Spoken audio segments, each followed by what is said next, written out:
এই যে আমরা এখন যাচ্ছি হাঁসের খামারে। এটা হচ্ছে ডারা।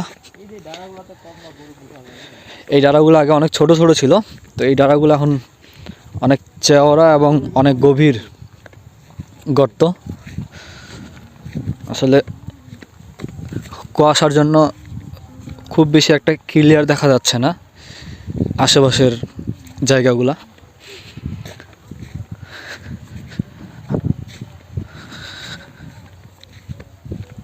খুব শীত, আর এগুলো তো অনেক বাতাস অনুভব হচ্ছে, মানে চারিদিকে ফাঁকা জায়গা, যার কারণে অনেক বাতাস আসতেছে।